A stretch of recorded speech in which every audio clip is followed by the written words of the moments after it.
መታችሁ የምትሉት ከጠፋችሁ ብትችሉ ዝም ብላችሁ የአባታችሁ ቤት አይደል ቁሙ። ዝም ብላችሁ እዚህ ገብታችሁ ራሱ አንዳንድ ጊዜ ጭንቀት ይበዛና ቃላት ያጥርና ኃጢአት ይደራረብና አፍን መክፈት ያቅታል። ገብቶ ዝም ብሎ ቢቻል ማልቀስ ጥሩ ነው።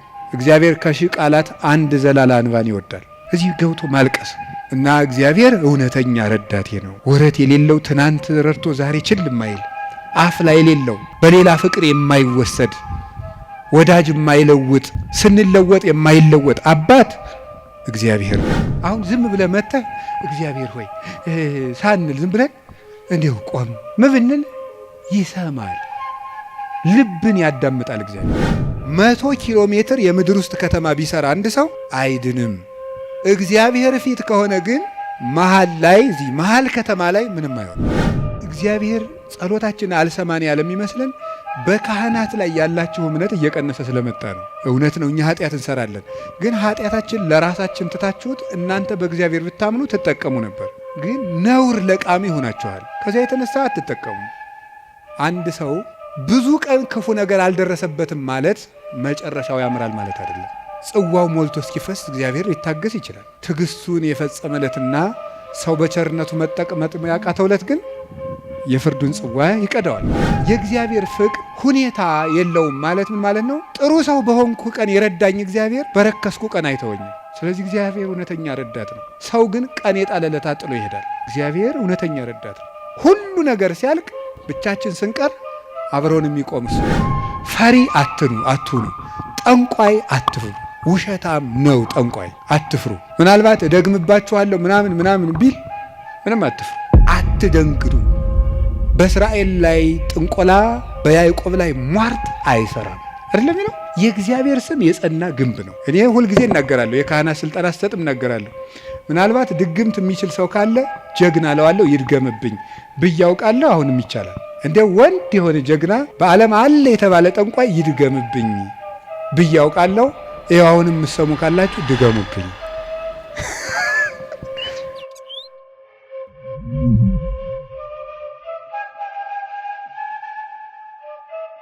አፈቅረከ እግዚኦ በኃይሌ ጉልበቴ ሆይ እወድሃለሁ በሚል ርዕስ ነው የምንማማረው።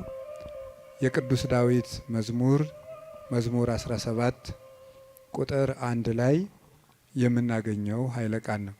እስኪ ሁላችሁም አቤቱ ጉልበቴ ሆይ እወድሃለሁ በሉ። ደግማችሁ በሉ። አቤቱ ጉልበቴ ሆይ እወድሃለሁ በሉ። ሶስተኛ አቤቱ ጉልበቴ ሆይ እወድሃለሁ። እሺ መዝሙር 17 ቁጥር 1 ላይ ቅዱስ ዳዊት የተናገረው ኃይለ ቃል ነው። ሁላችሁም እንደምታውቁት ቅዱስ ዳዊት ጠላቶቹ ሁሉ ተሸንፈውለት እረፍት ካገኘ በኋላ የዘመረው መዝሙር ነው ይባላል። መዝሙር 17 ጠላቶቹ ሁሉ አርፈውለት የዘመረው መዝሙር ነው ይላል። በእኛም ላይ የሚነሳብንን ነገር ሁሉ እግዚአብሔር ያሳርፍልን፣ እረፍት ይስጠን መድኃኔዓለም። ስለዚህ ምን አለ? አቤቱ ጉልበቴ ሆይ ተናገሩ እንጂ በሉ። ሁላችሁ እኔን መሰላችሁ እንዴ? እግዚአብሔርን እኮ ነው በሉ። እሺ አቤቱ ጉልበቴ ሆይ በሉ። እሺ ማን ነው እንደዛ የሚለው? እግዚአብሔርን። በጣም የሚያስደንቅ ነገር ነው።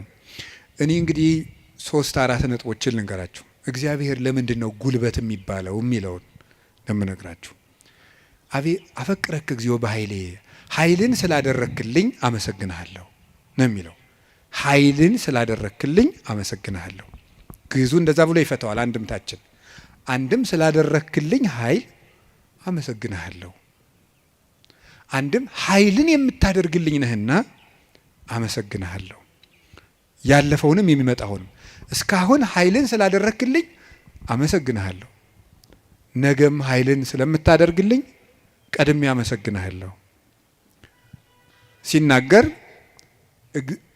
እግዚአብሔር ኃይልየ ወፀወኔ ወመዳኔ እግዚአብሔር ኃይልየ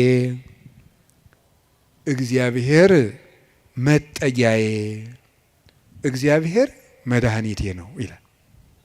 እግዚአብሔር ኃይሌ ነው። እግዚአብሔር መጠጊያዬ አምባዬ ነው።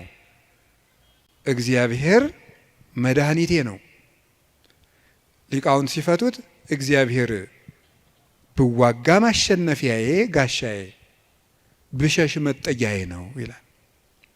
ሰልፍ በመጣ ጊዜ ድል የምነሳበት እሱ ነው። በሸሸው ጊዜ የማመልጥበት መጠጊያ እሱ ነው። የሚያድነኝም እሱ ነው የሚለውን ሊቃውንት ሲተረጉሙት የማያድን አምባ አለና ይላሉ።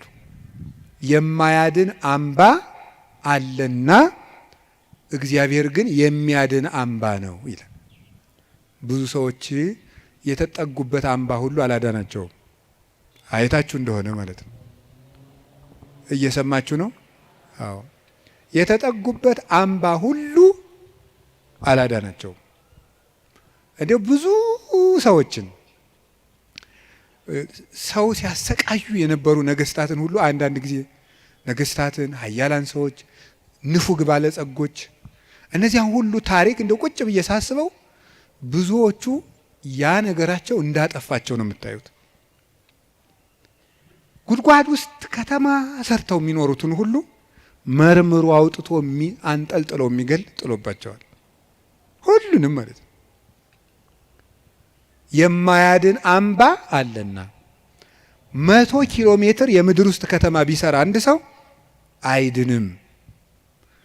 እግዚአብሔር ፊት ከሆነ ግን መሀል ላይ እዚህ መሀል ከተማ ላይ ምንም አይሆንም።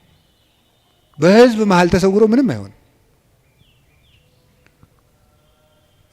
ዛሬ አቡነ ገብረ መንፈስ ቅዱስ ናቸው እንደምታውቁት።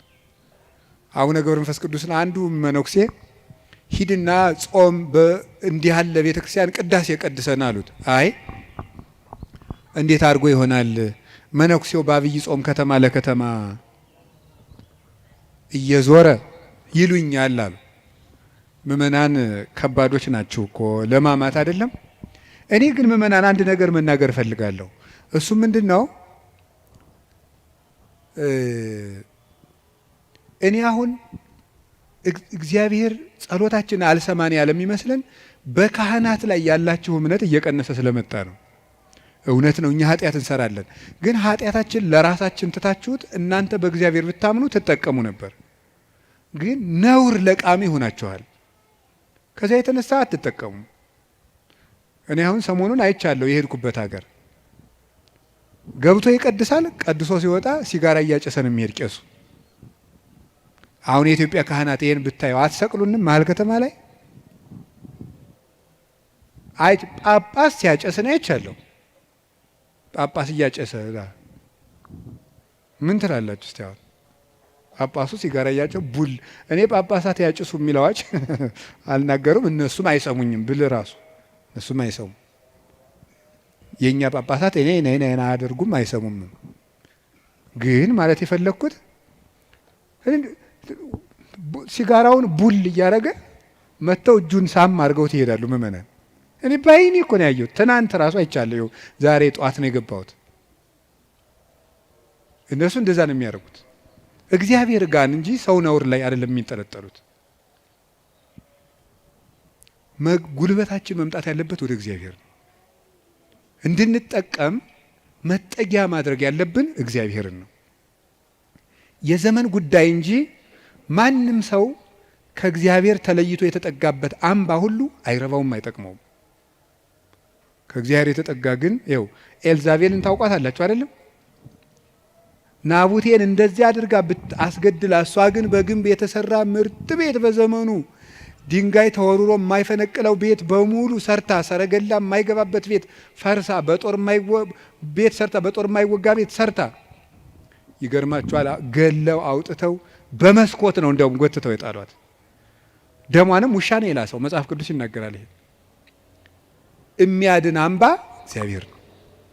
የሀብት አምባም አያድንም፣ የዘመድ አምባም አያድንም፣ የጦር የሰረገላ አምባም አያድንም።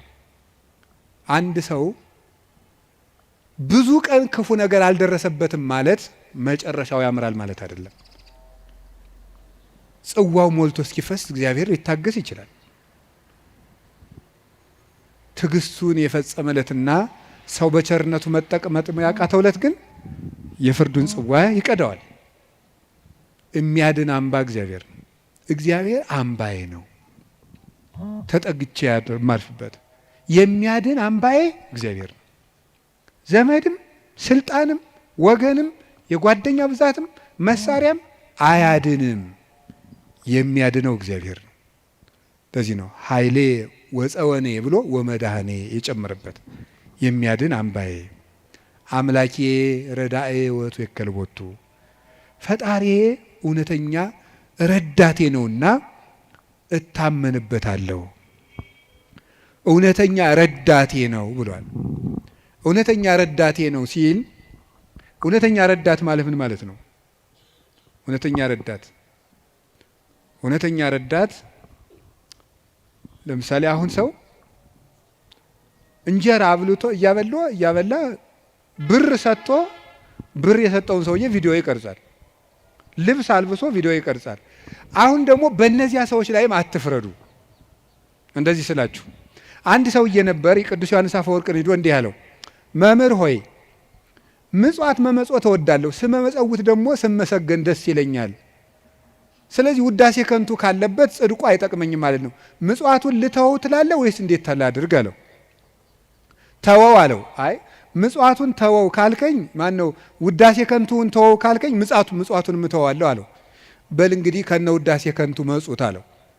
ምክንያቱም ሰው አዝመራ ዘርቶ ምንም ባይጠብቀው ለእሸት ያህል ጥቂት አያጣም። አንተም ከነ ውዳሴ ከንቱ ስጥ ዝም ብለህ እግዚአብሔር በረዴቱ ዋጋ አይነሳህም አለው። ስለዚህ እገሌ መመስገን ፈልጓል አትበሉ። ይፈልግ፣ እኛ ምን አገባን? ይፈልግ ማለት የፈለግኩት ግን እውነተኛ ረዳት የተባለው በመርዳቱ የማይመካ እግዚአብሔር ነው። በመርዳቱ አይመካም። ገብቷችኋል አይደል? አንዳንድ ሰው ሱሪ ገዝቶ አቀማመጣችሁን ሁሉ ኦዲት ማድረግ ይጀምራል።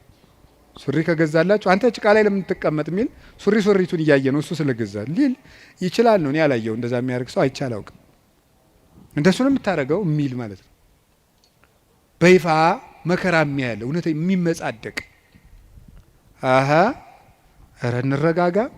በማን ላይ ነው ለዚህ የበቃን? አናውቅህም፣ ውሃ ቀቅለህ የምታድር አልነበርክም የሚል ሰዋል። እንደዚህ ጠቅ የሚያደርግ በነገር መርፌ። እግዚአብሔር እንደዚያ ባሽሙር አይወጋም ሰጠው ብሎ እውነተኛ ረዳቴ ነው ያለው እሱ ነው። እግዚአብሔር ሳይሰለች ይረዳል። ሁልጊዜ ነው የሚረዳው። እግዚአብሔር ምንድን ነው የምትሉት? አንኮንዲሽናል ላቭ ነው የምትሉት መሰለኝ አሉ። የእግዚአብሔር ፍቅር ሁኔታ የለውም ማለት ምን ማለት ነው? ጥሩ ሰው በሆንኩ ቀን የረዳኝ እግዚአብሔር በረከስኩ ቀን አይተወኝም። ስለዚህ እግዚአብሔር እውነተኛ ረዳት ነው። ሰው ግን ቀን የጣለለታ ጥሎ ይሄዳል። እግዚአብሔር እውነተኛ ረዳት ነው። ሁሉ ነገር ሲያልቅ ብቻችን ስንቀር አብረውን የሚቆም እሱ ነው። የእግዚአብሔር ቤተሰቦች እግዚአብሔር እውነተኛ ረዳት ነው ማለት እሱ ነው።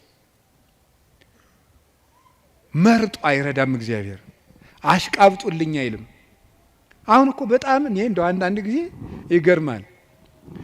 አሁን ለምሳሌ ለቤተ ክርስቲያን እንኳን ሰው ስራ ለመስራት ትሪትመንት ይፈልጋል። እንዲህ ይባላል እኒህ አቶ ገሌ በእውነቱ ለዚህ ቤተ ክርስቲያን ዋና ቀኝ እጅ ናቸው ካልተባለ ደስ አይለውም ሰው። ይሁን እኔ እንግዲህ እዚህ የዚህን ደብር አላልኩም፣ ኦል ኦቨር ዘ ወርልድ ነው። ገብቷቸዋል አይደለም? የዚህን ደብር ማለት ሳይሆን በቃ በአጠቃላይ ሰው ነው። ሰው እኔንም ጨምሮ ማለት ነው። ትሪትመንት በቃ ኮሚኒኬሽኗ ካላማረች ወይ አለቃው ወይ ሰባኪው ወይ መምህሩ ገብረ ስላሴ ወለተ ስላሴ መጣችሁልን አልተባለ አይሆን። እግዚአብሔር እንደዚያ አይደለም የሚለው።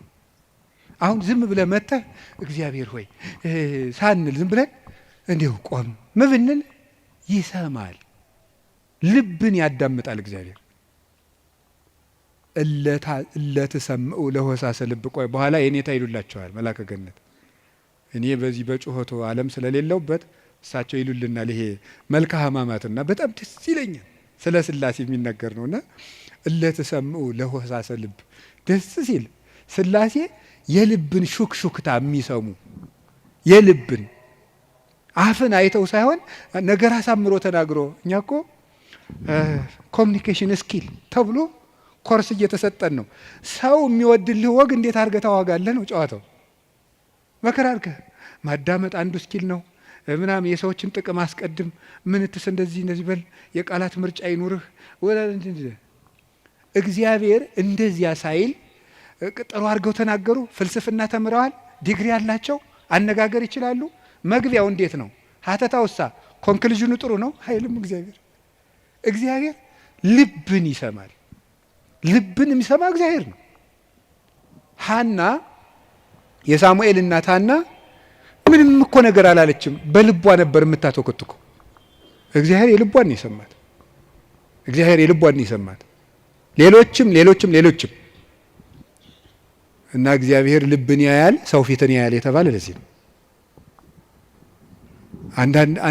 አንዳንድ ጊዜ እውነቴን ነው የምነግራችሁ፣ መታችሁ የምትሉት ከጠፋችሁ ብትችሉ ዝም ብላችሁ የአባታችሁ ቤት አላለ ቁሙ። ዝም ብላችሁ እዚህ ገብታችሁ ራሱ አንዳንድ ጊዜ ጭንቀት ይበዛና ቃላት ያጥርና ኃጢአት ይደራረብና አፍን መክፈት ያቅታል። ገብቶ ዝም ብሎ ቢቻል ማልቀስ ጥሩ ነው። እግዚአብሔር ከሺህ ቃላት አንድ ዘላላ እንባን ይወዳል። እዚህ ገብቶ ማልቀስ እና እግዚአብሔር እውነተኛ ረዳቴ ነው።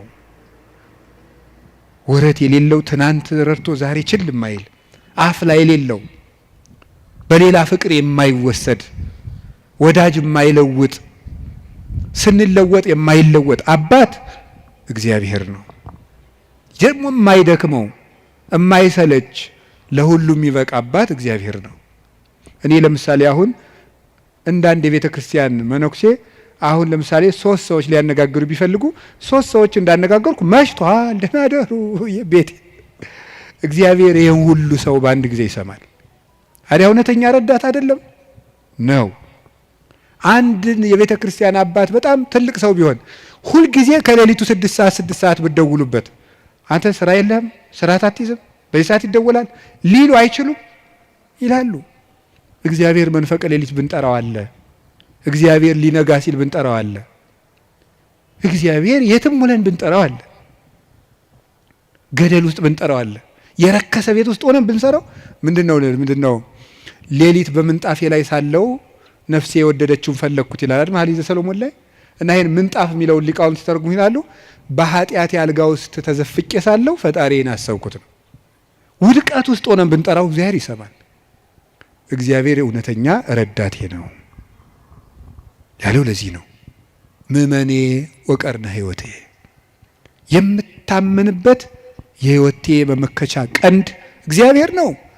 ሰው በጽዋይ ክወል እግዚአብሔር እድህንም ጸሬ፣ ፈጣሪ እግዚአብሔርን በጠራሁት ጊዜ ከጠላቶች እድናለሁ። ይህንን ይዞ ሰሎሞን የእግዚአብሔር ስም የጸና ግንብ ነው ይላል። መጠጊያ የእግዚአብሔር ስም ነው። የእግዚአብሔር ስም ሲጠራ እግዚአብሔር የሚል ስም ሲጠራ ምድርና ሰማያት ይደነግጣሉ። ኢየሱስ የሚል ስም ሲጠራ ምድርና ሰማያት ይደነግጣሉ። ፊልጵስዩስ ምዕራፍ 2 ላይ አለላችሁ ከመለስሙ ለእግዚእነ ኢየሱስ ክርስቶስ ይስግድ ኩሉ ብርክ ዘውስተ ሰማይ ወዘውስተ ምድር ወዘበታሕት ያለ ምድር። ለኢየሱስ ክርስቶስ ስም በሰማይና በምድር ከሰማይ በላይና ከምድር በታች ያለ ጉልበት ሁሉ ሊንበረከክ ይገባል። ለአንድ መነኩሴ ገዳም ሲገባ ከሚሰጠው ትምህርት አንዱ የኢየሱስ ክርስቶስን ስም መላልሰ መጥራትን አታቋርጥ ነው የሚባለው። የኢየሱስ ክርስቶስን ስም ኢየሱስ ክርስቶስ ጌታዬ ኢየሱስ ክርስቶስ ወይ ማረኝ ብዙ ቀን እናገራለሁ። እንዲህ ኢየሱስ ክርስቶስ የሚለው ስም ዝም ብሎ የሚቀር ስም አይደለም።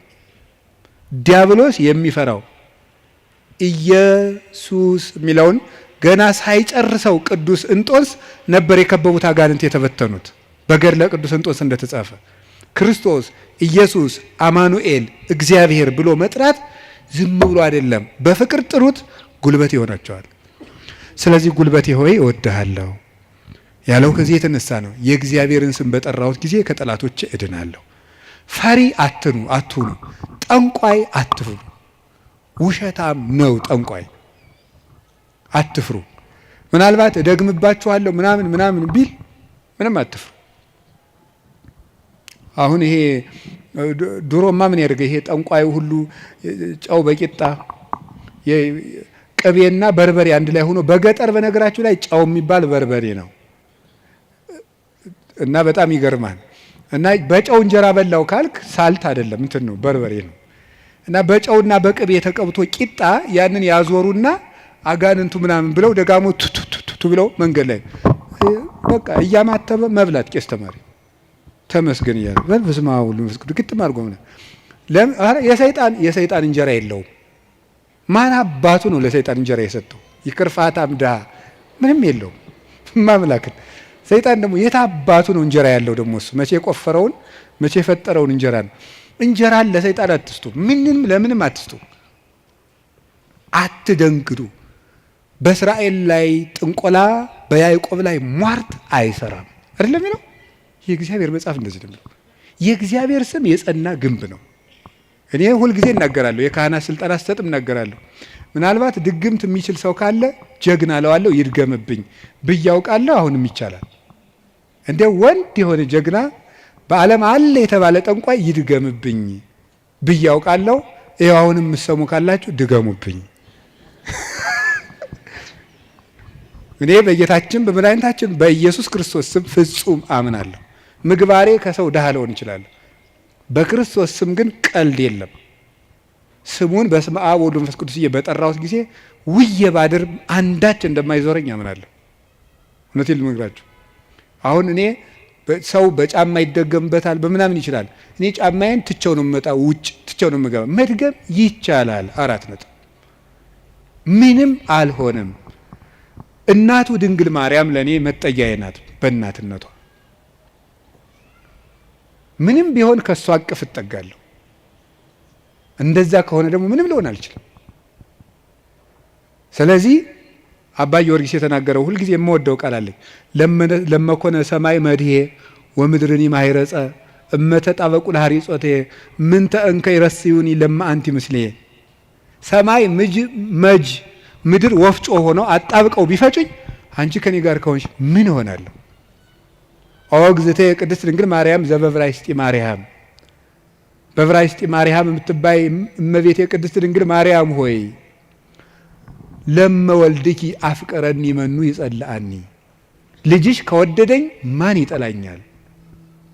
ፀሐይ ይሴብሐኒ ወወርኅ ይባርከኒ ወከዋክብት ይቀድሱኒ። ልጅሽ ከወደደኝ ፀሐይ ይዘምርልኛል፣ ጨረቃም ያመሰግነኛል፣ ከዋክብት ይዘምሩልኛል። በእኔ ላይ ማንም በጠላትነት መነሳት አይችልም ይላል አባ ጊዮርጊስ። ልጅሽ ከጠላኝ ግን ማን ይወደኛል ብሏል። ሰውን ልላችሁ የፈለግኩት ፈሪ አትኑ። ጠንቋዩን ይሄ ምናምን ውሸታውን እንደዚህ የሚለውን አትስሙት። እደግምባለሁ ማንም ድሪቶ የፈለገውን ቢያይ ፈሪ አትሆኑ። በሙሉ ልቤ የማምነውን ኢየሱስ ክርስቶስን እንዲህ እናገራለሁ፣ እውነቴንም ነው። ስለዚህ እግዚአብሔር የምዋጋበት የደህንነት ቀንድ በሬ በቀንዱ እንደሚጠበቀው እኔ በእግዚአብሔር ተጠብቄ እኖራለሁ ይላል ቅዱስ ዳዊት። እግዚአብሔር ሁላችንንም ይጠብቀን፣ ከሌሊት ከሚሰብር በቀን ከሚወርጅ ያድነን መድኃኔዓለም።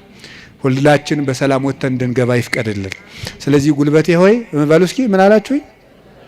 በሉ እንጂ። ስለዚህ ጉልበቴ ማለት ኃይሌ ማለት ነው። አሁን ትንሽ ነገር ስለዚህ ተናግሬ ትምህርቴን ለመቋጨት ልሞክር። ኃይል፣ በዚህ ዓለም ላይ ኃይል የሚባሉ ብዙ ነገሮች አሉ። የኤሌክትሪክ ኃይል አለ፣ የፊዚክስ ኃይል አለ፣ ሌላም ብዙ ኃይል አለ። እነዚያን ኃይሎች እዛው ትቻቸው፣ ግን በዚህ ደግሞ በማህበራዊ ኃይል በሚባለው ደግሞ ጥሩ ኃይሎች አሉ። እነሱ ኃይሎች ሶሻል ፓወርስ የሚባሉት እዛ ውስጥ ምን አለ? ለምሳሌ የመጀመሪያው እና አንዱ ኃይል የሚባለው የሞራል ፓወር የሚባል አለ። ሞራል ፓወር ማለት የስነ ምግባር ኃይል ማለት ነው። የስነ ምግባር ኃይል የሚባለው ሁለት ይከፈላል። የመጀመሪያው አርአያነት ይባላል። አርአያነት ብዙ ከሚናገር አንድ ድርጊት ያለው ሰው ዓለምን ይመልሳል። እንግዲህ በዚህ በፔዳጎጂ ትምህርት አዲስ አበባ ዩኒቨርሲቲ ያሳተመው አንድ መጽሐፍ ላይ እኔም አንብቤያለሁ። ሰዎች በመማር ማስተማር ሂደት ውስጥ መጀመሪያ የሚያስታውሱት ያዩትን ነው። መጀመሪያ ያዩትን ነው። መስማት መጨረሻ ላይ ነው። ወይም በተግባር አራቱን ባስቀምጠላችሁ ሰው የሚያስታውሰው መጀመሪያ ያደረገውን ነው። ቀጥሎ የተናገረውን ነው። ሶስተኛ ያየውን ነው። አራተኛ የመጨረሻ ደረጃ የሚወጣው ሰው የሚያስታውሰው የሰማውን ነው። ከዝቅተኛ ወደ ከፍተኛ በወስዳችሁ ደግሞ ሰው የሚያስታውሰው የሰማውን ነው። በዝቅተኛ ደረጃ የሚያስታውሰው የሰማውን ነው። ቀጥሎ ከሰማው ይልቅ ያየውን አይረሳም። ካየው ይልቅ የተናገረውን አይረሳም። ከተናገረው ይልቅ ያደረገውን አይረሳም የሰው ልጅ። ስለዚህ ሰውን ብዙ ከምትነግረው አሳየውን። አርአያነት ገዢ ነው እና በዓለም ላይ ትልቅ ተጽዕኖ አሳዳሪ ሀያላን ሰዎች የሚባሉት የሚያደርጉ ሰዎች ናቸው። በአርአያነት የሚያደርጉ የሚያስገድዱ ሰዎች ለጥቂት ቀን ሰው ፈርቶ ያገለግላቸዋል። አርአያ የሚሆኑ ሰዎች ግን የሰውን ልብ ሳይዋጉ ይገዛሉ ይባላል። አርአያ የሚሆኑ ሰዎች ዓለሙ ሁሉ ለምሳሌ አንድ ነገር እንገራችሁ። ቅዱስ እንጦንስን ታውቁታላችሁ አይደለም?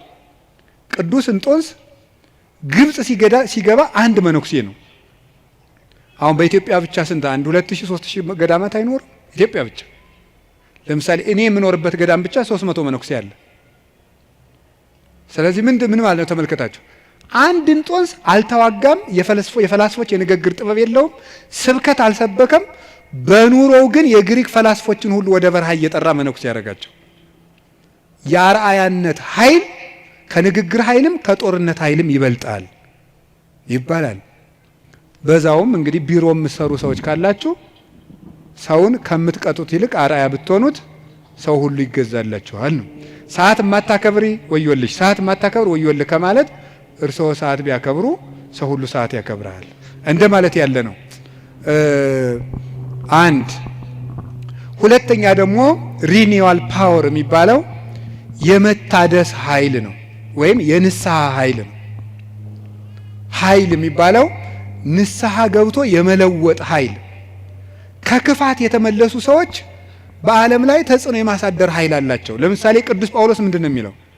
ዘአነ ቀዳሚሆሙ ለኃጥአን አይደለም የሚለው? እኔ መጀመሪያቸው የምሆን ኃጥአንን ከኔ ጀምሮ የእግዚአብሔር ፈቃድ ለሰዎች ሁሉ እንዲድኑ ነው ነበር ያለው። ስለዚህ ንስሐ የገቡ ሰዎች በዓለም ላይ ተጽዕኖ ይፈጥራሉ። ቅዱስ ጳውሎስ የመጀመሪያው፣ ቅዱስ ጴጥሮስ፣ ማርያም ግብፃዊት፣ ሙሴ ጸሊም የግብፅ ገዳማትን በሙሉ መዓዛው በሙሉ ያወዳት፣ ቅዱስ ዳዊት የንስሐ ሰው ነው። ሰሎሞን የንስሐ ሰው ነው። ንስሐ የገቡ ሰዎች ኃይል አላቸው። እግዚአብሔር እንዲያውም እንደተነሳያን የሚወደው የለም። በሉቃስ ወንጌል ምዕራፍ 15 እንደተጻፈ ካልበደሉ ጻድቃን ከ99 ነገደ መላእክት ይልቅ ንስሐ በሚገባ አንድ ኃጢአተኛ በሰማይ መላእክት ደስታ ይደረጋል ተብሎ እንደተጻፈ። ስለዚህ ንስሐ ኃይል አለው፣ ኃይል አለው። አሁን ቅዱስ ዳዊት እግዚአብሔር ኃይሌ ነው ሲለው ስነ ምግባር ብሰራ ስነ ምግባር እንድትሰራ የረዳኸኝ አንተ ነህ ማለቱ ነው። ጥሩ ነገር ሰርቼ ከሆነ ያለ አንተ ጥሩ መሆን አልቻልኩም ማለቱ ነው። ጥሩ መሆንም የሚገኘው በእግዚአብሔር ነው። እግዚአብሔር ከተማን ካልጠበቀ ጠባቂዎች በከንቱ ይደክማሉ፣ እግዚአብሔር ቤትን ካልሰራ ሰራተኞች በከንቱ ይደክማሉ የሚለው ሲተረጎም አባቶቻችን ሲተረጉሙት ቤትን ካልሰራ ሰራተኞች በከንቱ ይደክማሉ የሚለው ሲተረጉሙት እግዚአብሔር ምግባረ ቤትን ካልሰራ፣ እግዚአብሔር ሀገረ ምግባርን ካልሰራ፣ እግዚአብሔር ሰውነትን ካልጠበቀ በንጽህናው ሰው መጠበቅ አይችልም። በገዛ ራሱ ሰው ራሱን መጠበቅ አይችልም እግዚአብሔር ካልጠበቀው። ስለዚህ መልካም ለመሆኔም አንተው ነህ ማለት ነው። ጥሩ ሰው መሆን የቻልኩት አንተ ረድተኸኝ ነው ማለት ነው። በንስሐ እንድነሳ ያበቃኸኝም አንተ ነህ። ከወደቅኩበት ጉድጓድ አውጥተህ ግን ሰው አድርገህ በሰው መሀል ያቆምከኝ አንተ ነህ ሲል የንስሐን ኃይል አንስቶ ተናገረ። ከቃሉ ጋር ናችሁ? ከቃሉ ጋር ናችሁ? እግዚአብሔር ከሁላችን ጋር ይሁን።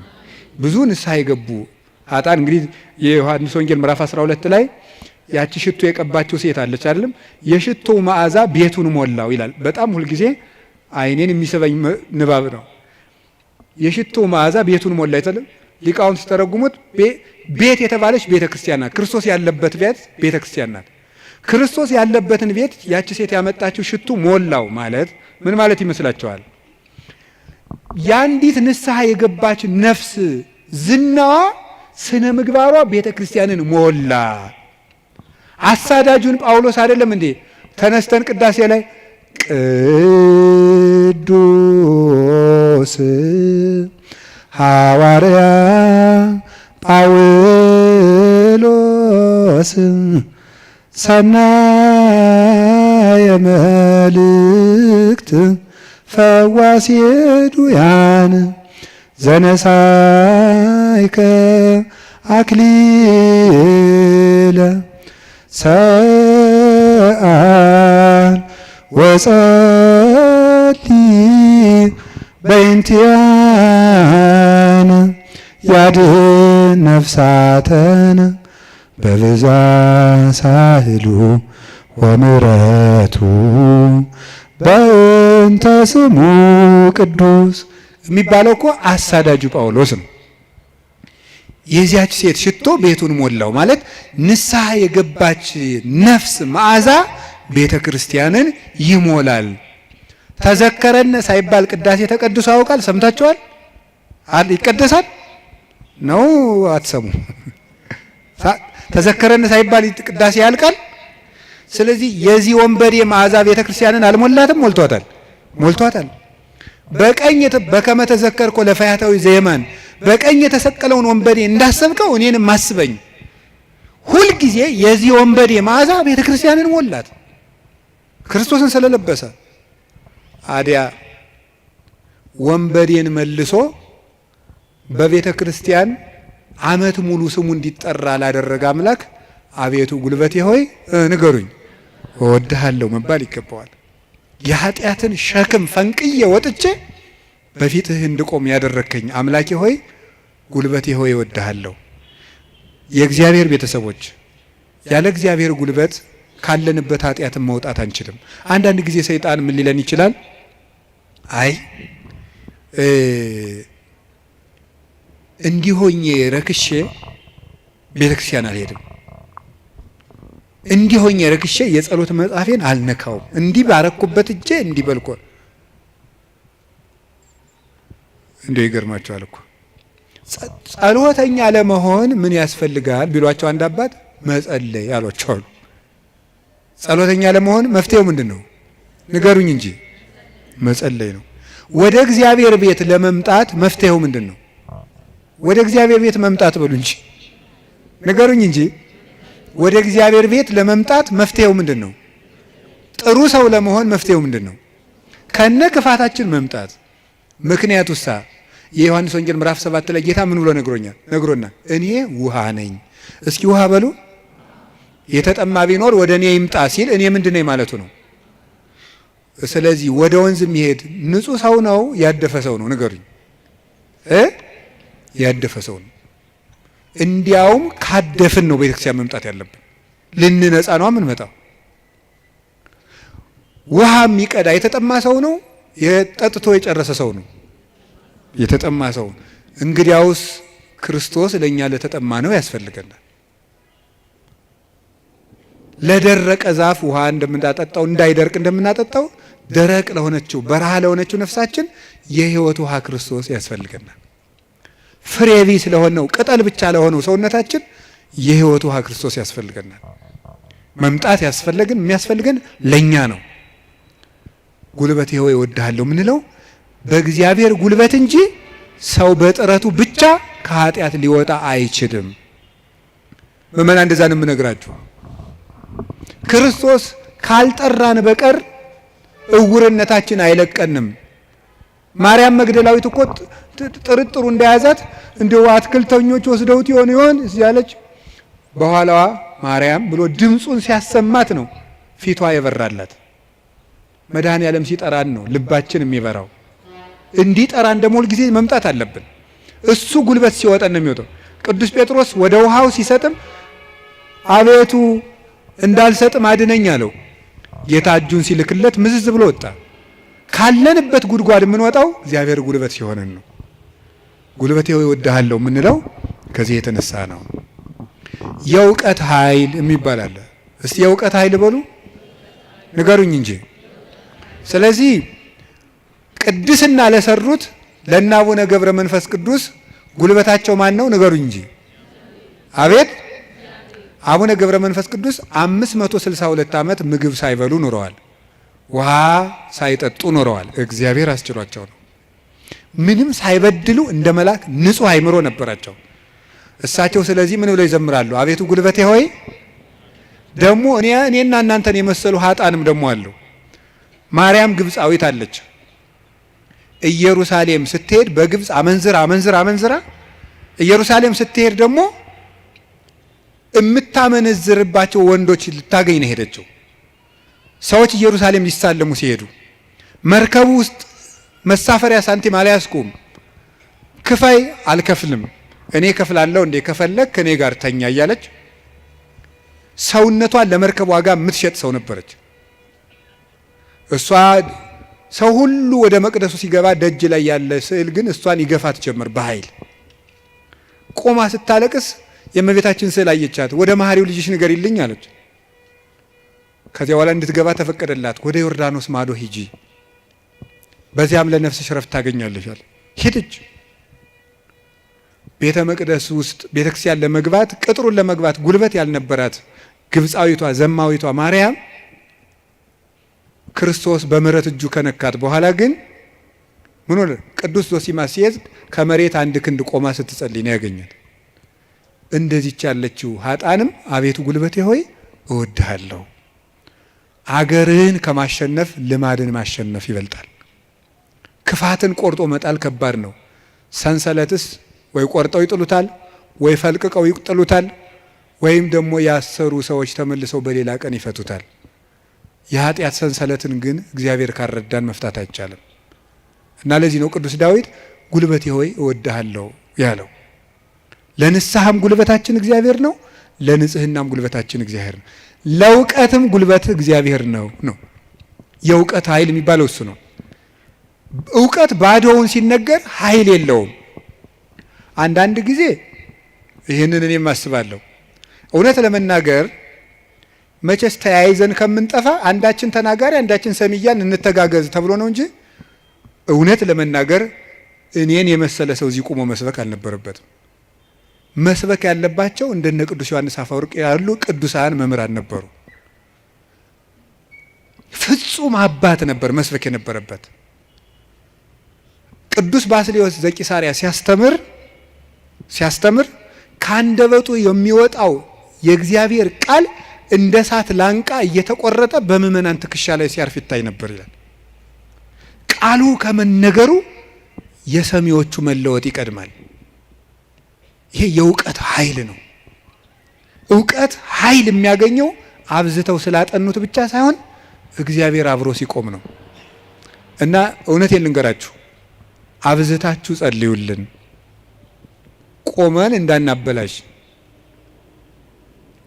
እንዳንጠፋም የምንናገረው ኃይልም እየመጣ በእናንተ ላይ እንዲለውጥ ብቻችን እንዳንቆም እግዚአብሔር አብሮን እንዲቆም የእውቀት ኃይል የሚባለው እሱ ነው። ቅዱስ ጎርጎሪዎስ ዘኑሲስ የኑሲሱ ጳጳስ ጎርጎሪዎስ ሀገረ ስብከት ላይ ሲመደብ ጥቂት ክርስቲያኖችና ብዙ እምነት የሌላቸው ነው የነበሩት። እሱ ካስተማረ በኋላ ደግሞ የማያምኑት ቁጥር የቀድሞዎቹ የክርስቲያኖችን ቁጥር አክሎ ክርስቲያኖች ደግሞ የቀድሞዎችን ኢአማንያን ያህል በዝተው ነበር ይባላል። ብቻውን ሙሉ አውሮፓን የለወጠው ኃይለ መንፈስ ቅዱስ ያደረበት ብቻውን አንድ ጳውሎስ ነበር ክርስቲያን ያደረገው መጀመሪያ። ለዚህ ነበር የመንፈስ ቅዱስን ኃይል በመግለጥ እንጂ በቃላት ማባበል አላስተማርኳችሁም ይላል ቅዱስ ጳውሎስ። ጆሮአችሁ ይሰማል? የመንፈስ ቅዱስን ኃይል በመግለጥ እንጂ በቃላት ማባበል አላስተማርኳችሁም ያለ ቅዱስ ጳውሎስ ስለዚህ ነው። በእግዚአብሔር ኃይል መጣው እንጂ ቃላትን በማሳመር አልመጣሁም የሚለው ለዚህ ነው። ኃይለ እግዚአብሔር ለእውቀት ያስፈልገዋል። ብቻቸውን ሀገር የሆኑ ሰዎች አሉ። ከእውቀታቸው ላይ እግዚአብሔር ቆሞበት ቅዱስ ዮሐንስ አፈወርቅ ብቻውን ቁስጥንጥንያ ውስጥ የሚያበራው ምሰሶ፣ ቅዱስ ያሬድ ኢትዮጵያዊው ብቻውን የቤተ ክርስቲያን ትጥቅ ሆኖ በየማህሌቱ ብቻውን ቆሞ የኖረው እውቀቱ ውስጥ ኃይል ነበረ። አንቀጸ ብርሃንን እኮ አክሱም ጽዮን ውስጥ ገብቶ ሲጸልይ ቅዱስ ያሬድ ከመሬት አንድ ክንድ አፈፍ ብሎ ቆሞ ነበር። የዚህ ምሰሶ የዚህ ብርሃን የቅዱስ ያሬድ ብርሃን በማህሌቱ ይሄው 1418 ዓመታትን እዚህ ያለውን እዚህ ቤተክርስቲያን ውስጥ የእውቀት ኃይል የተጫነው እውቀት፣ ነጠላ ያልሆነ እውቀት፣ ብልጣብልጥነት የሌለው እውቀት። መማር ማለት ስማርት ቲንኪንግ አይደለም። መማር ማለት ሰው መሆን ነው። ሰው እንድንሆን ጸልዩልኝ። ሁላችንም እግዚአብሔር ሰው ያድርገን እና እንደ ቅዱስ ጳውሎስ ያሉት ብቻቸውን ቆመው ቤተ ክርስቲያን የሆኑት መምህራን አቤቱ ጉልበቴ ሆይ እወድሃለሁ ቢሉት የተገባ ነው። ሌላው የመከራ ኃይል አለ። እስቲ የመከራ ኃይል በሉ። ስንት ኃይል ነገርኳችሁ? ምንድን አይ ተመስገን እንደው በሉ። እሺ የሥነ ምግባር ኃይል በሉ። ሌላስ? የእውቀት ኃይል። ሌላስ? አቤት የመከራ ኃይል። እሺ የሥነ ምግባር ኃይል። ከዚያ በፊት ምን ብያችሁ ነበር? የአርአያነት ኃይል የሚባለው ይሄ ሞራል የሚባለው እሱ በሁለት ተከፍሎ ስነ ምግባርና አርአያነትና ንስሐ ብለን ከፍለናል። ቀጥሎ የእውቀት ኃይል ብዬ ነገርኳችሁ። ሶስተኛ አሁን የምነግራችሁ ደግሞ የምንድነው? የመከራ ኃይል ነው። የመከራ ኃይል የሚባለው ጉልበቴ ሆይ እወድሃለሁ ያለው አሁን ቅዱስ ዳዊት አሸንፏል። ዘመኑን በሙሉ ጠላቶችን አሸንፏል። ያሸነፈ ግን በውጊያ ሳይሆን በምንድን ነው? በመከራ ነው ያሸነፈው። ይገርማቸዋል። በመከራ ማሸነፍ ከዚህ ዓለም ሎጂክ የራቀ ነው። በዚህ ዓለም ለማሸነፍ ፓወር የግድ ያስፈልጋል ነው ቀመሩ። ይሄ ነው አሁን የዚህ ዘመን ሰው እና ክርስትና አልገናኝ የሚለው ተፍ ብለህ ሰልፍ ኮንፊደንስ ይኑርህ ነው። በክርስትና ደግሞ ተፍ ብለህ ትሁቱን ነው። ስለዚህ ነገሩ ወዲያና ወዲህ ነው። ከብቷችኋል አይደለም? ትሁት የሆነ ከፍ ይላል ነው። አሁን ደግሞ ራስህን ከፍ አድርግ፣ አትጣል ነው። እንደዚህ ነው። ማስታወቂያ ስራ፣ ገንባ፣ ራስህን አስታውቅ በደንብ። እንደዚህ ነው። የፈለግከውን ነገር ስራ፣ ስለማንም አትጨነቅ፣ ግድ አይኑርህ። እንደዚህ አይነት ነገር ነው የሚሰበከን። እንደሱ የሚባል ነገር የለም። እንደውም የሚባለውም 100% ኮንፊደንስ ኔጌቲቭ ኮንፊደንስ ነው ይባላል። ስለዚህ ተገቢ አይደለም። ምንድነው ታዲያ? እኛም መከራ ማሸነፍ ነው የሚባለው። ቅዱስ ዳዊት ለምሳሌ እንዲህ ያደረገ። ሳኦል እያሳደደው ሄደ። ቅዱስ ዳዊት ዋሻ ውስጥ ተጠጋ። ሳኦል ዳዊትን ፈልጎ ተኛ እና አበኔር ይባላል የሳኦል የጦር አበጋዝ ከሳኦል ከጨርቁ ጫፍ ቆረጥ አድርጎ ዳዊት ወስዶ አለፍ ብሎ አበኔር አንተ የውሻ ሬሳ አይመሰልክ ጌታህን እንዲያርገን የምትጠብቀው አለው። ተኝቶ ነበር ያም ማለት ነው። ግን የቅዱስ ዳዊት ጋሻ ጃግሬዎች አረ ዛሬ እግዚአብሔር ጠላትህን በእጅህ አሳልፎ ሰጥቶልሃል እንበለው አሉት። እናንተ እኔ ከእናንተ ጋር ምን አለኝ? እግዚአብሔር በቀባው ላይ እጄን አላነሳም ማለት እና አባቶቻችን እንዲያውም ትልቅ መከራ ሊገል የመጣ ጠላትን እጅ ላይ ጥሎ ምሮ መስደድ ነው ይላሉ። ይሄ እኮ የልብ መከራ ነው። እናንተ አሁን ታደርጉታላችሁ? አሁን እኔ ለምሳሌ ዱላ ይዤስ እያባረርኳቸው ቤታችሁ ብመጣና ኋላ አጥቻችሁ እኔን ድንገት እንቅልፍ ቢጥለኝ ተነስታችሁ እንደው እንዴት ነው የምታረጉ? ምንም አታረጉም። እናንተ ክርስቲያኖች ናችሁ። ለሁሉም ግን ዳዊት ሰው የማይወጣውን ተራራ የወጣ ተራራ ነው የሚባለው ለዚህ ነው። የልብ ጉልበት ያስፈልጋል። ትዕግስተኛ ለመሆን የልብ ጉልበት ያስፈልጋል። አሁን እኮ ሰው ገለባ ነው። ፍርድ ቤት ውስጥ ባልና ሚስት ተካሶ ዓለም እየቀለጠ ያለ ትዕግስት በማጣት አይደለም? በቃላት ጦርነት አይደለም? እንዲሁ አታፍሩም ወይ? እንዲህ ብሎ ሰድቦኝ እንዲህ ብላ ሰድባ እያላችሁ እንዲሁ አታፍሩም ወይ? እውነቴን እኮ የምነግራችሁ። ጦር ይዞ የመጣውን ጠላቱን እጁ ላይ ሲያገኘው እግዚአብሔር በቀባው ላይ እጄን አላነሳም። ሌላ ቀን እኮ ደግሞ ምን አደረገው? ዳዊት ወልዴ ቃልከ ማይዜኒ፣ ዳዊት ወልዴ ቃልከ ማይዜኒ። ዳዊት ስትዘምር እኮ ደስ ይለኛል እና በገና ደርድርልኝ አለው። የዋሁ ዳዊት በገና ሊደረድር ሲሄድ ጦሩን ሳኦል ይዞ ሲወረውርበት አድነን እግዚኦን ብሲ እኩይ፣ አቤቱ ከክፉ ሰው አድነኝ ሲል ጦሩ ሁዳ ከግድግዳው ላይ ተተከለች። ያንን ደግሞ መልሶ ሌላ ቀን ፈልጎ አገኘው። አሁንም ሳይገለው ጥሎት ሄደ። ሳኦል እየፈለገው ሄደ። ዳዊት ግን ይላል ለግቡ ድህሬሆሙ ጸላይቴ፣ ጠላቶቼ ወደ ኋላቸው ይመለሱ ይላል። ሳኦል መንገድ ጠፍቶት ተመለሰ። ደክሞ ማሸነፍ የእግዚአብሔራዊነት ነው። ከዛ ምን አደረገ? ጎልያድ በመጣ ጊዜ ዳዊት በሰይፍ ነው ያሸነፈ በጠጠር? እስኪ ንገሩኝ። ስለዚህ የዳዊት ጉልበት ሰይፍ ወይስ እግዚአብሔር? ንገሩኝ እንጂ። ጠጠሯ ናት ያሸነፈች ወይስ የእግዚአብሔር ስም? የእግዚአብሔር ስም ከተጫናት ጠጠርም ኃይል አላት። እግዚአብሔር ከሌለው ግን ሰይፍም ያስገድላል። ጎልያድ ሰይፍ ይዞ ሄደ፣ ዳዊት እግዚአብሔርን ይዞ ሄደ። ከዚያ በኋላ ስም ወረገመኒ በአማልክት ይሁርኩሳን፣ በረገሙ ጣዖቶቹ ረገመኝ። ዋንሰ ሳይኩ ሰለስተ አይባነ ሙስተፈለግ፣ እኔ 3 ድንጋዮችን ከባህር አነሳው። ወጸፍክዎ ዲበ ፍጽሙ፣ ግንባሩን አልኩት። አሚሃ ወርቀ በኃይል እግዚአብሔር፣ በእግዚአብሔር ኃይል ያን ጊዜ ወደቀ። ወነሳይኩ ዘምላይሌው ሰይፈ፣ ከሱ ሰይፍን ወሰድኩ። ወመተርኩ ርሶ ለጎልያድ፣ የጎልያድን አንገትም ቆረጥኩት አለ። በራሱ ሰይፍ እንዲወድቅ ያደረገው ጉልበቴ ሆይ እስኪ በሉ ሁላችሁም ንገሩ እንጂ። አዎ ይህን የሚያደርገው የእግዚአብሔር ስም ነው። ቅዱስ ዳዊት አንተ ብላቴና ጨንገር ይዘህ የምትመጣ እኔ ውሻ ነኝ ነበር ያለ ጎልያድ። እና እንግዲህ ስጋህን ለሰማይ አዕዋፍ ለምድር አራዊት ቆራርጬ ሰጠዋለሁ አለው። አዎ አንተ ከውሻም ታንሳለህ። ውሻ ጌታውን ያውቃል፣ አንተ ግን ፈጣሪን አታውቅም። አንተ በሰይፍ ትመጣለህ፣ እኔ ግን አንተ በምትገዳደረው በእስራኤል አምላክ ስም እመጣለሁ አለው። የእግዚአብሔርን ስም ይዞ ሄደና ያንን 6 ክንድ እስራኤልን ያስጨነቀ ሰው ገረሰሰው። ስለዚህ ጉልበቱ እግዚአብሔር ነው። ጉልበቴ ሆይ እወድሃለሁ አለው። ከገዛ ቤተ መንግስቱ አኪጦፌል የሚባል መካሪ ተነስቶ አቤሴሎምን የገዛ ልጁን አስነስቶ ምንድነው ያደረገ? ዳዊትን ሲያዋርደው የዳዊትን ሚስቶች በሙሉ እስራኤል በተሰበሰቡበት ድንኳን አስጥሎ አገር እያየ የአባትህን ሚስቶች ድፈራቸው ብሎ ገብቶ የአባቱን ሚስቶች እንዲደፈር በመጽሐፍ ቅዱስ የተጻፈ ነው አድርጎ አኪጦፌል የሚባል ሰው አዋረደው። ዳዊትን ሄደ፣ ተሳድ ወጥቶ ሄደ ከቤተ መንግስቱ።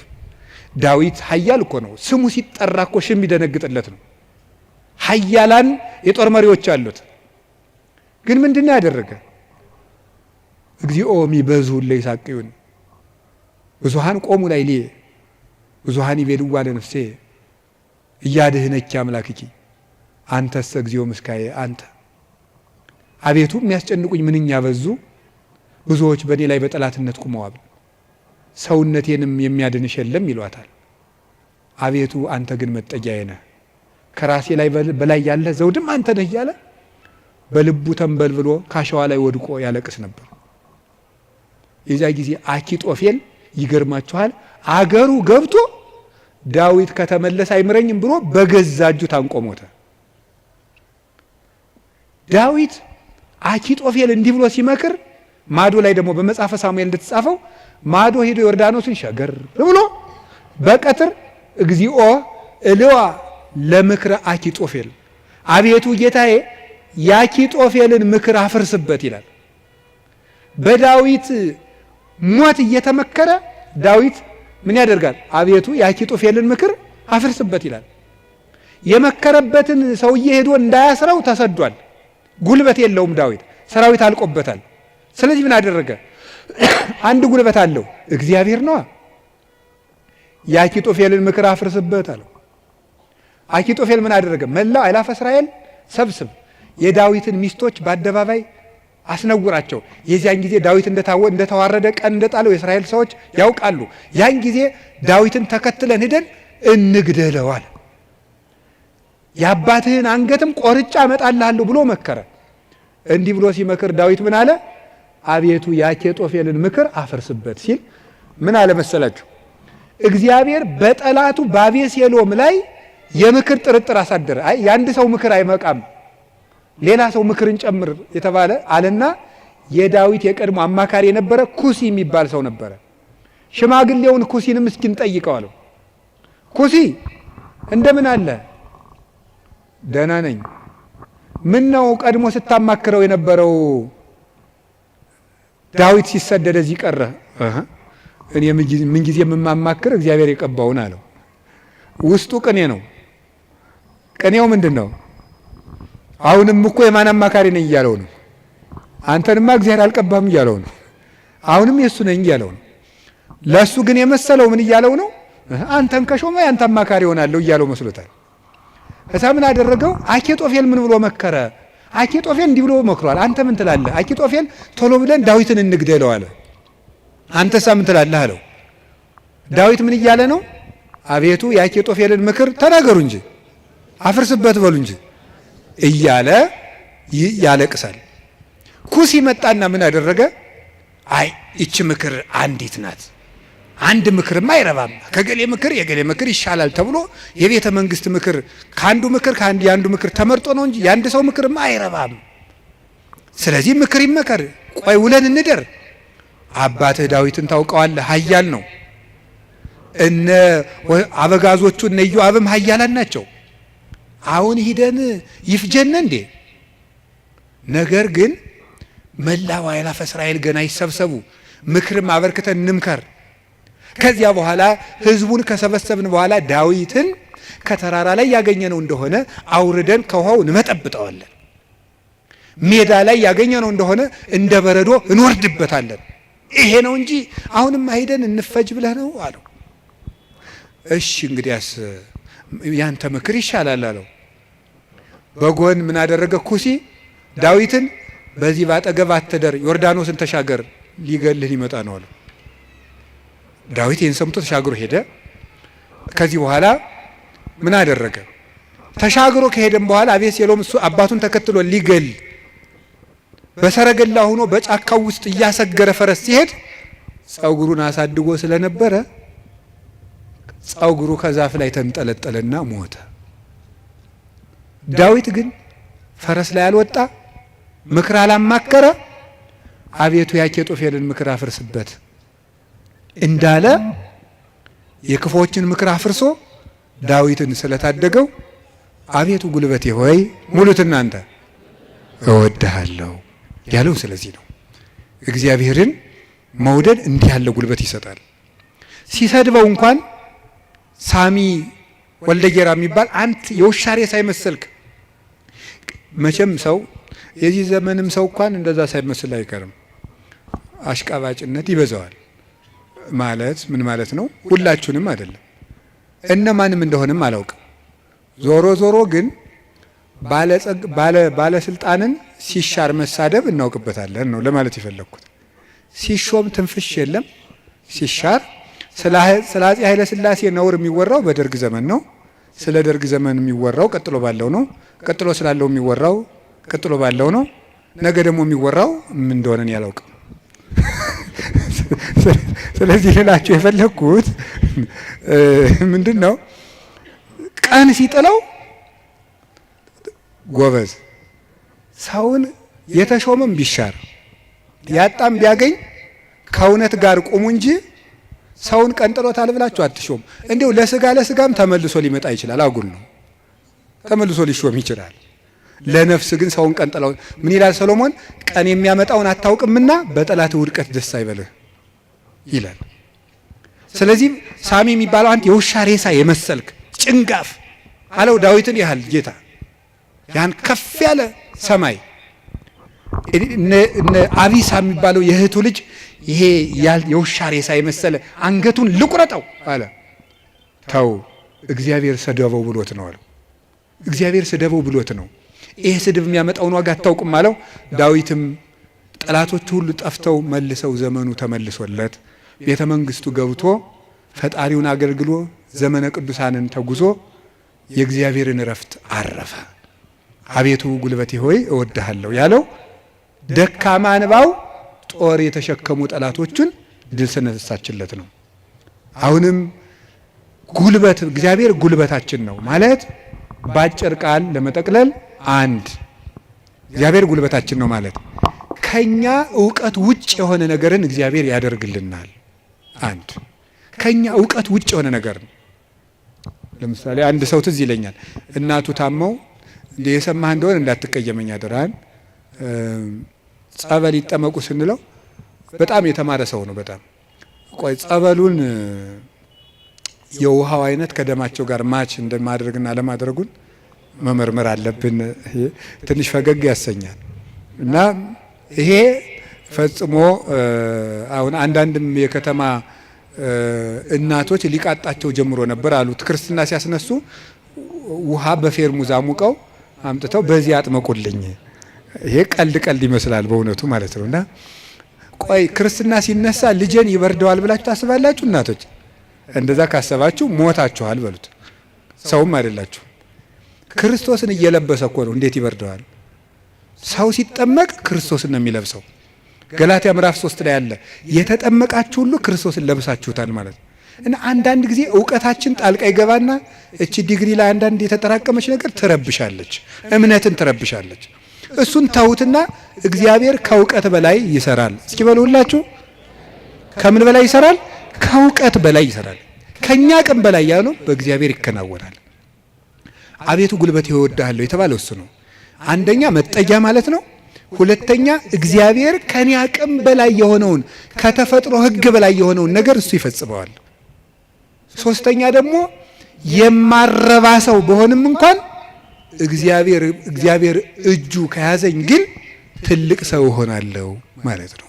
እግዚአብሔር ጉልበት ሲሆነው ውሃ ይገባና ምን ይሆናል? ጸበል። አፈር ይገባና ምን ይሆናል? እምነት። እግዚአብሔር ጉልበት ሲሰጣት የ15 ዓመት ልጅ ማንን መሸከም ትችላለች? ድንግል ማርያም እግዚአብሔርን ተሸከመችው። እግዚአብሔር ጉልበት ነው። እሱ ጉልበት ባይሆናን እሳትን ማን ይታቀፋል? ማንም። እግዚአብሔር ጉልበት ሲሆን እሱን እንኳን እንችለዋለን። ስለዚህ የእግዚአብሔር ቤተሰቦች በእግዚአብሔር በርቱ፣ እግዚአብሔርን ጉልበት አድርጉት። ሁላችንም በእግዚአብሔር እንመካ። ሁልጊዜ ጸልዩ። አንድ ነገር ብቻ ልናገር፣ ወደ እግዚአብሔር ለመሄድ ከየት ልጀምር ካላችሁኝ ጸልዩ። መንፈሳዊ ሕይወት ከየት ዛሬ ምናልባት ዛሬ ብቻ ቃለ እግዚአብሔር የምትሰሙ ሰዎችም ትኖራላችሁ። ዛሬ ድንገት የመጣ መጥቶ የማያውቅም ሊኖር ይችላል። መንፈሳዊ ሕይወት ከየት እንደምጀምር ግራ ገብቶኛል ካላችሁ መንፈሳዊ ሕይወት መጽሐፍ ቅዱስ ሂድና አጥኑ ወይም እንደዚህ አድርጉ ወይም እንደዚህ አይደለም። መንፈሳዊ ሕይወት መጀመሪያ ከጸሎት ጀምሩ። በቃ ሌላ መጀመሪያ አባታችን ሆይ በቃ እሱም በሉ። ከዛ ቤተ ክርስቲያን ውስጥ ተሳተፉ፣ አስቀድሱ። ከዚያ በኋላ መጽሐፍ ቅዱስን በደንብ ተማሩ። እነዚህ ሶስቱ ሁልጊዜ የቤት ስራ እሰጣችኋለሁ፣ እኔም እናንተም ታደርጉታላችሁ። አሁን ዛሬ መልሼ ልሰጣችሁ ነው። ከዚህ በኋላ በሄድኩበት ሁሉ እናገራለሁ፣ ሰው ቢሰለችም ባይሰለችም። እንደ ከርቤ እስከምትመር ድረስ ተናገር ብሏል አንድ የቤተ ክርስቲያን አባት። እሺ አንደኛው በቀን እንድታደርጉት ሁልጊዜ ነው የምነግራችሁ። እዚህ መድረክም ተናግሬያለሁ። አንደኛው በቀን አንድ ምዕራፍ መጽሐፍ ቅዱስ አንብቡ። ሁለተኛው በቀን ቤተ ክርስቲያን ሳትገቡ አትዋሉ። እንዲሁም ከዛሬ በኋላ በሰበኩበት ሁሉ ለመናገር ነው ቃል የምገባው እግዚአብሔር ቢረዳኝ። እነዚህን 5 ነገሮች ሰው እስኪያደርጋቸው ድረስ ከቻልኩ እስከምሞት እናገራለሁ። እናንተም በጸሎት ካሰባችሁኝ እና ካስጨረሰኝ። ስለዚህ የመጀመሪያው አንድ ምዕራፍ መጽሐፍ ቅዱስ በቀን አንብቡ። ሁለተኛው ቤተ ክርስቲያን ሳትገቡ አትዋሉ። በቀን መግባት የማያስችል ተፈጥሯዊ ግዳጅ ከገጠማችሁ ደጅ ላይ ቆማችሁ ሄዱ። ሶስተኛው በሳምንት አንድ ቀን ቢያንስ አስቀድሱ። ውስጥ ገብታችሁ በሳምንት አንድ ቀን ቢያንስ ማለት ነው። አራተኛው ንስሐ ግቡ። ንስሐ ግቡ። ንስሐ እንዲያውም ምንድነው የምትባለው? ሌላኛይቱ ከእግዚአብሔር የተሰጠችን ልደት ናት ነው የሚባለው። አንድ ልደት ከእናት አባት ተወልደናል። ሌላ ልደት ደግሞ በጥምቀት እንደገና እሷ ስትደበዝዝ ደግሞ እግዚአብሔር በንስሐ ልደትን ሰጠ። አዳም ከሔዋን እሱን የመሰለ ልጅ እንደወለደ ይላል አረጋዊ መንፈሳዊ የተባለ ሊቅ። አዳም ሔዋን ከምትባል ሚስቱ እሱን የመሰለ ልጅ እንደወለደ ክርስቶስ ከንስሐ ማህፀን እሱን የመሰሉ ልጆችን ይወልዳል ይላል። ደስ አይላችሁም? አዎ። እዚያ ንስሐ ማህፀን ውስጥ ገብተን እንደገና ክርስቶስን የመምሰል አባታችን እግዚአብሔርን የመምሰል እድል አለን። እሱ የመንፈስ ቅዱስ ጉልበት ስለሆነ ነው አቤቱ ጉልበቴ ሆይ እወድሃለሁ እንድንል የፈለግኩት። ንስሐ ግቡ። የመጨረሻው ጸልዩ። ሳትጸልዩ አትብሉ። ሳትጸልዩ እቤት አትውጡ። ብትችሉ ስግደት ስገዱ። ስገዱ። ጥቂት ስገዱ። ትንሽ ከቻላችሁ 41 ካቃታችሁ 21 ካቃታችሁ 7 ካልሆነም 3። ይኸውላችሁ እኛ ለእግዚአብሔር ስንሰግድ ሰይጣን ከኛ እግር ይወድቃል። ሰው ለእግዚአብሔር ሲንበረከክ የሚያንበረከኩት ከሱ ስር ይንበረከካሉ። ዳዊት ለእግዚአብሔር ይንበረከካል፣ እግዚአብሔር የዳዊትን ጠላቶች ለዳዊት ያንበረክካል። ቀመሩ ይሄ ነው። እኛ ለእግዚአብሔር እንንበረከክ፣ የሚያንበረክኩንን አጋንንት ደግሞ እግዚአብሔር ያንበረክካቸዋል። ሰው ለእግዚአብሔር ሲንበረከክ ትልቅ ነገር ነው። ስለዚህ ጥቂት ስግደት በቀን ስገዱ። ጸልዩ። ጸሎት አታቋርጡ። ለጸሎታችሁ ደግሞ ቀመር አታብጁለት። ማለት ምን ማለት ነው? ዛሬ ንጹህ ነኝ ልጸልይ፣ ዛሬ ረክሻለሁ አልጸልይም። በቃ ሁል ጊዜ ዝም ብላችሁ ጸልዩ። ሁል ጊዜ ጸልዩ። ይህን ያደረግን እንደሆነ እግዚአብሔር ጉልበት ይሆነናል ልላችሁ ፈልጌ ነው። መድኃኔዓለም ለሁላችንም ጉልበት ይሆነን። የትንሣኤውን ብርሃን ለሀገራችን ያብራልን። የጨለመብንን ነገር ሁሉ በትንሣኤው ብርሃን ያርቅልን። ለተጨነቁ ሁሉ መድኃኔዓለም ሰላምን ይስጥልን። አቤቱ ጉልበቴ ሆይ እወድሃለሁ። ወስብሐት ለእግዚአብሔር።